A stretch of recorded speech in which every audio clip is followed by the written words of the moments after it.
hybrids and varieties to meet the specific needs of your local area and conditions, and delivers consistent performance year over year. And when you pair it with the support of your dedicated local Nutrien Ag Solutions crop consultant, you'll discover firsthand how Dynagrow Seed can bring you the results you want on your farm. Try Dynagrow Seed and see for yourself how local insights can lead to local results. For consistent performance year over year, no other seed brand gets you closer than Dynagrow Seed. To book your seed today, connect with your local crop consultant or head to your nearest Nutrien Ag Solutions retail location, or visit dynagrowseed.com to learn more. Dynagrow Seed, at home on any acre. 7 minutes after 8 o'clock is news time on this Wednesday morning. Top of the morning from the newsroom of Regional Radio and DeWittDailyNews.com. I'm Seth Lawrence with this expanded local newscast streaming to Facebook and YouTube, brought to you by Peterson Insurance, your Pekin Insurance agent in Clinton. Last year was a banner year for the Clinton Chamber of Commerce Haunted House, and this year was even better. Marion Brizard is the executive director of the Clinton Chamber and indicates last year, coming back from the COVID year, they did not advertise the haunted house, but returned to advertising this year. Things went really well. Overall, it was a pretty smooth year.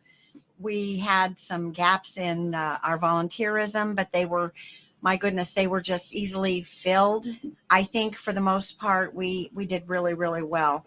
More people came to the haunted house this year than they did last year, which is always nice. You know, when you have close to 4,000 people going through the haunted house over that 8 nights of operation. Last year, we were only open 9 nights, and for the comparison to be there, that's nice. We didn't advertise one bit last year. This year we resumed the advertising. Okay. We did some digital advertising. I think that made a difference. And just our regular radio advertising with WHOW and There are a lot of things about the Clinton Haunted House that make it unique. Brizard points to the concession, where the virtual haunted house they have, and the escape room as things for attendees to do as they wait. Well, we've got a concession that's manned by Second Chance for Pets. We've got a trinket trailer that did not open this year, but I think he may open next year. Caleb Smith operates a tent that has jewelry and some unique things for sale, the glow necklaces and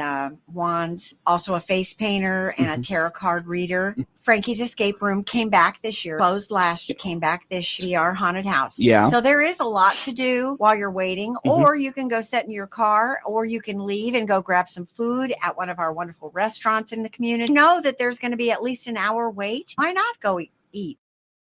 Brizard thanks all the groups and individuals that volunteered on the Friday and Saturday nights of the haunted house season. She says the success of the haunted house is in large part due to them giving of their time to provide their talents for scares inside the home.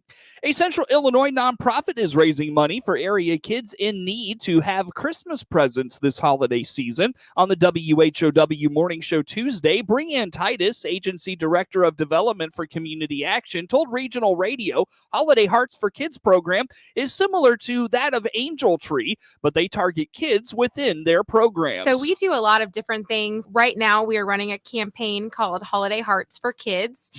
This is its 3rd year that we've done this. In the last 2 years, we've been able to gift items to about 35 children. Our goal this year is to hit 50 kids. And basically, you know, we have the community donate money, and we call it in 3 different levels of funding. So if you want to be a Christmas elf, you donate $50. If you want to be Santa, you do $100. If you want to be a Christmas angel, you do $150. Okay. And every $50 supports 1 child. And then you can even be a mystery gift. If you can only do $20, or you want to do $300, that's totally up to you. All of that can be done through our website. And then we go out, that's through December 4th. And then and we go out as Capsule employees, and we go and shop for these kids. And we do usually have a name and an age of a child, similar to an angel tree type of situation. So we do shop for the individual child. You know, if we know we have a boy that's 4, and we try to shop for that child and what they may like. And we buy them one gift. It's a larger gift, so it's about $50 in value typically, and we have them wrapped. We have them ready to go, and we deliver them to the parents of that household so they can use it for a Santa gift. They can use it for a gift from them, depending on how they want to do that.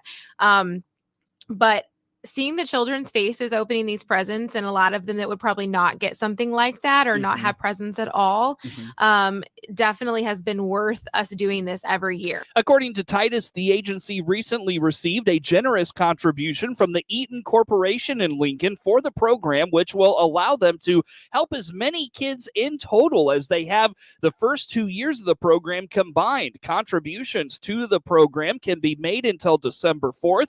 Titus emphasizes all the funds made to the Holiday Hearts for Kids program goes right back into the kids in the community action communities. She points anyone wanting to contribute to find the agency website, capsule.info, or follow them on Facebook.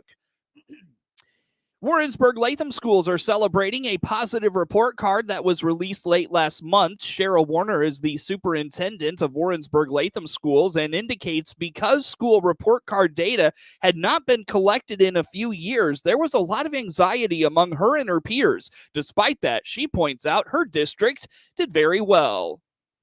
So, right, we haven't had school report cards basically since 2019 because of the pandemic, when the state basically suspended state testing for a period of time, and there simply just was not enough data to generate the school report card.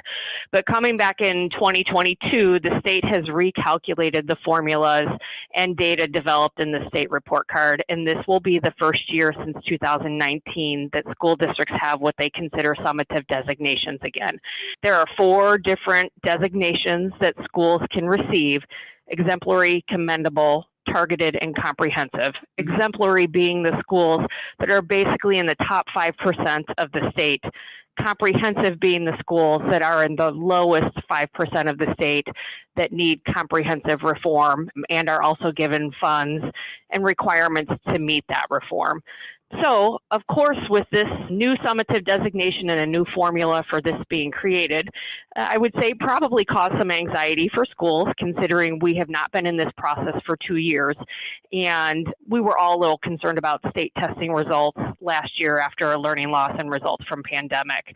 I will tell you, our district is very, very excited and happy about our results. Our elementary building actually was rated as exemplary, and our middle school and high school were rated as commendable, and we could not ask for better.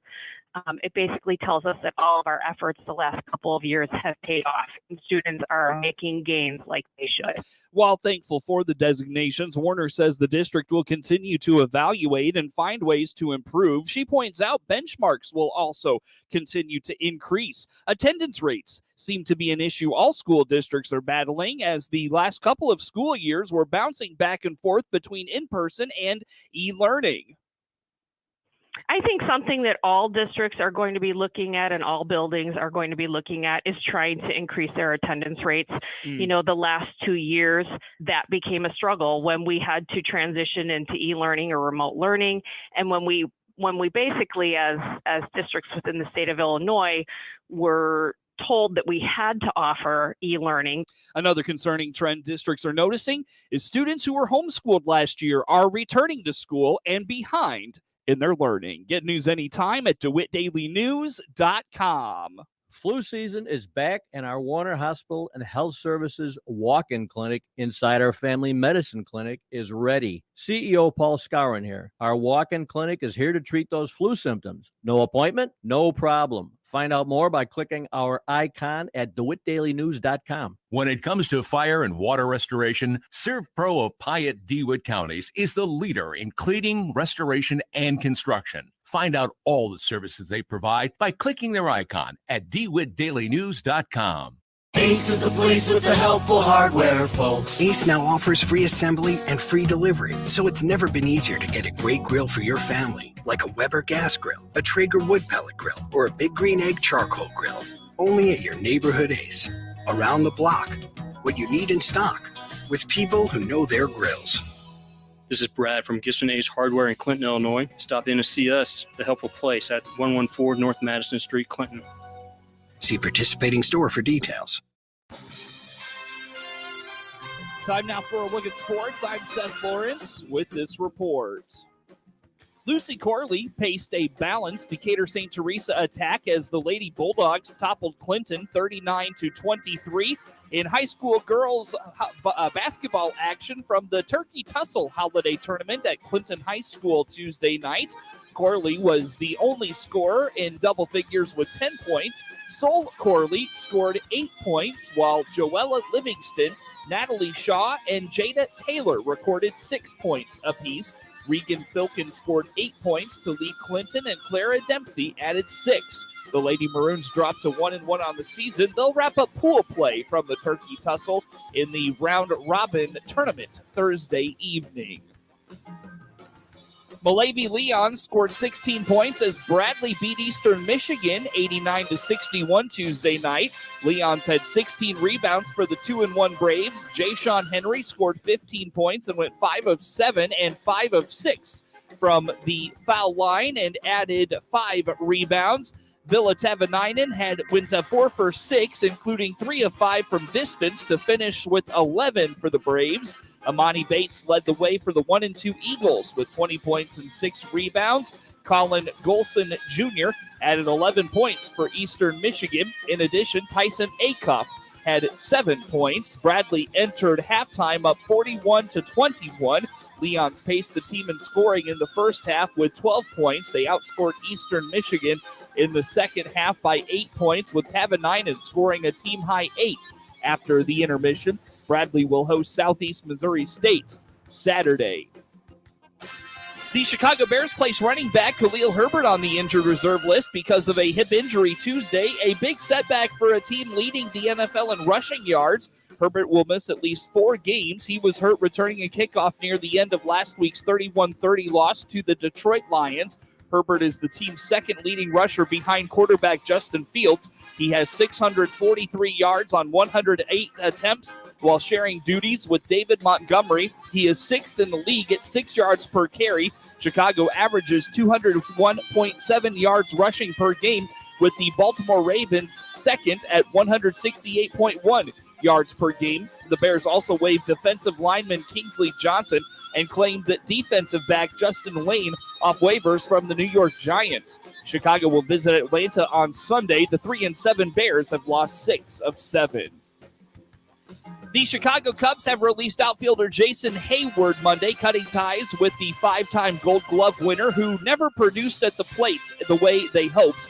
Baseball president of operations Jed Hoyer said in August Hayward would not return to the Cubs next year. The 33-year-old Hayward had 1 season left on the $184 million 8-year contract he signed prior to the 2016 season. He hit .245 with 62 homers over 7 seasons with the Cubs. He famously rallied teammates with an inspirational pep talk during a rain delay late in Game 7 of the 2016 World Series in Cleveland. Chicago went on to win 8-7 in 10 innings, ending a championship drought that dated to 1908. Hayward hit .204 with a home run and 10 RBIs in 137 at-bats this past season. He was bothered by right knee inflammation and did not play after June 24th.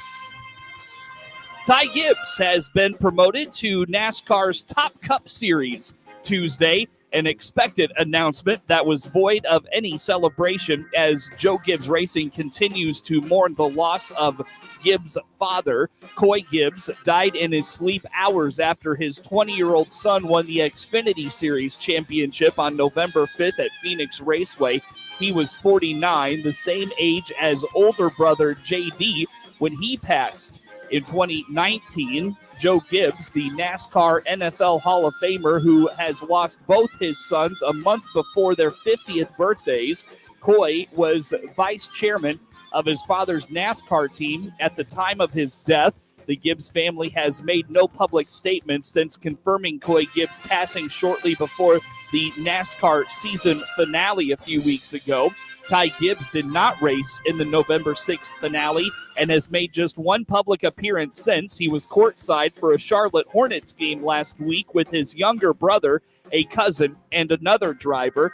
The Tuesday announcement that Ty Gibbs will replace Kyle Busch in JGR's Cup lineup came in a 4-paragraph release that says Gibbs will move up with Chris Gale, his crew chief, during this past year's championship season. Ty Gibbs will continue to drive the number 54 Toyota Camry next year, and JGR says it plans to use the number 18 for future use. Joe Gibbs chose the number 18 when he launched his NASCAR team in 1992. Kyle Busch spent the past 15 years with the number. Ty Gibbs has used the number 54 the past 2 seasons in the Xfinity Series, where he won 11 of 51 races in the championship in the season finale at Phoenix. His first National Series title ended a bumpy season for Gibbs, who scrapped with other drivers, was fined by NASCAR, then cost JGR driver Brandon Jones a spot in the championship finale by spinning him out of the lead on the final lap at Martinsville Speedway. If Gibbs had simply stayed in second behind Jones, both JGR drivers would have made the championship race, and Toyota would have had 2 entries. Joe Gibbs promised consequences would be coming for his grandson, but the team had to get through the championship week first. Ty Gibbs then won the title, but learned of his father's passing at a Phoenix area hotel the next morning. Before the incident at Martinsville, Toyota Racing Development President David Wilson had defended Gibbs' growth while noting he's younger than most of his peers. He'll join a JGR lineup that includes 42-year-old Martin Truex Jr. and Denny Hamlin, who turns 42 later this week, as well as Christopher Bell, who turns 28 next month. Bell raced for the Cup title at Phoenix, finishing 3rd in the title race. Tony Stewart won the battle with partner Gene Haas over next year's NASCAR lineup by giving reserve driver Ryan Preece a shot with a top-tier Cup organization. Preece spent this entire year doing simulator work for Stewart Haas Racing that helped the organization adapt to NASCAR's new car. Haas said last month he and Stewart disagreed over the direction of the number 41 Ford, with Stewart wanting to promote Preece, but Haas preferring Cole Custer return for a 4th season. Haas, the founder of the NASCAR team, seemed inclined to follow Stewart's talent assessment, and it became official Wednesday when Preece was given the seat. Custer will stay at SHR, but move down to the second-tier Xfinity Series. Preece, at the end of the 21 season, chose the role with SHR rather than take a full-time Cup ride with a mediocre team. Alex Bowman took a similar path and now drives the number 48 at Hendrick Motorsports. Preece's hope was that he'd do enough behind the scenes to earn a Cup seat when one opened. Preece is represented by the company owned by SHR, veteran Kevin Harvick, and Haas has said Harvick told the organization he intends to retire at the end of the 2023 season. Additionally, Eric Almirola said ahead of this season that it would be his last, then backtracked and will return next year. Any way he looked at it, Preece figured SHR would eventually have openings, and being embedded with the organization made him the front runner. Preece clawed his way from Berlin, Connecticut into NASCAR's National Series through the Whelen Modified Tour, NASCAR's oldest division and the only open-wheel series it sanctions. The 32-year-old won the Modified Championship in 2013. The same year, he debuted in the Xfinity Series. He made his Cup debut in 2015, and 2 years later mortgaged his house to fund 2 Xfinity races with Joe Gibbs Racing. The superior equipment allowed Preece to finally show his talent and finished second in his JGR debut, winning the next race at Iowa Speedway. Preece parlayed it into 17 more Xfinity races with JGR, a run that included a 2018 victory at Bristol, and finally a 2019 chance in the Cup Series with a 3-year deal with JTG Doherty Racing. Next year, he will be teammates with Harvick, Almirola, and Chase Briscoe. Harvick is the 2014 champ, and both he and Briscoe made the playoffs this season. Custer, the son of SHR executive Joe Custer, won a cup race in his 2020 rookie season, but his success has mostly come in the Xfinity Series. He's a 10-time winner in the Xfinity Series, including a February victory in one of 5 starts. He'll drive a new second Xfinity Series car as a teammate to Riley Herbst, who SHR is bringing back for a 3rd consecutive season. Terry Francona of the Cleveland Guardians and Buck Showalter of the New York Mets traced their beginnings as major league managers to a time when starting pitchers still threw complete games, defensive shifts were a rarity, and stats like WAR, WHIP, OPS, and FIP weren't part of baseball's everyday lingo. Showalter, who narrowly won the National League Award in a wide-open race, is just the 3rd person to take the prize 4 times, and the first to do it with 4 different franchises. He won it with the American League with the Yankees in 94, the Rangers in 2004, and the Orioles in 2014. The other 4-time winners are Hall of Famers Bobby Cox and Tony La Russa. Showalter received 8 of 30 first-place votes, 10 second-place votes, and 77 total points, edging LA Dodgers skipper Dave Roberts, who finished second. Roberts also earned 8 first-place votes and had just 4 second-place votes for 57 points. Showalter guided the Mets to the second-best regular season in franchise history, finishing 101-61 for a 24-win improvement over 2021. He is the first Mets manager to win the award, which has been presented since 1983. The 66-year-old brought stability and gravitas to a franchise that has been saddled with on- and off-field issues over the past several seasons. After leading their division nearly all season, the Mets settled for the top NL wildcard spot and lost to the Padres at home in the opening round of the playoffs. Francona won the American League Award for the 3rd time in 10 seasons, receiving 17 of 30 first-place votes and 9 second-place votes for 112 points from the Baseball Writers Association of America panel. Cy Young Award winners will be announced tonight and league MVPs tomorrow. Get sports anytime at DeWittDailyNews.com.